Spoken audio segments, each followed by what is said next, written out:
முதியோர் இல்லங்கள் பெருக காரணம் பெற்றோர்களின் அனுசரிப்புத் தன்மை இல்லாததாலா, பிள்ளைகளின் அணுகுமுறை சரியில்லாததாலா?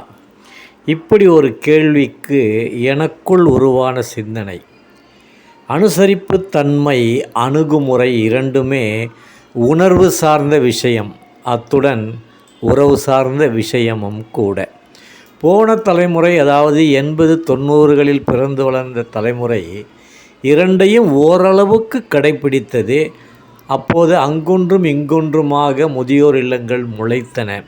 அதுவரை உறவுகளில் சிக்கலில்லை என்று சொன்னாலும் சில இடங்களில் இருந்தது.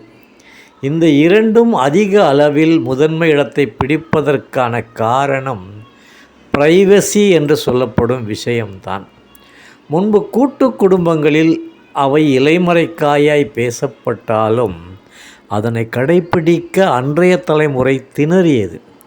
அதற்கு பிறகு வந்த தலைமுறை பிரைவசிக்கு முக்கியத்துவம் கொடுத்ததன் விளைவு குடும்பங்களில் பிரிவினைகள், உறவுகளில் விரிசல், அனாதை இல்லங்கள், மகளிர் விடுதிகள், முதியோர் இல்லங்கள் அதிக அளவில் பெருக்கம். இவைகளில் சில இலவசங்கள், பல பணம் கொடுத்து சேவை பெறுவது.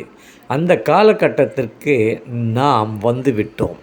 அனுசரிப்புத் தன்மை, அணுகுமுறை இவை இரண்டும் இருந்தாலும் இல்லாவிட்டாலும் இது தவிர்க்க முடியாத வாழ்க்கை முறையாக அமைந்துவிட்டது தான் வேதனை.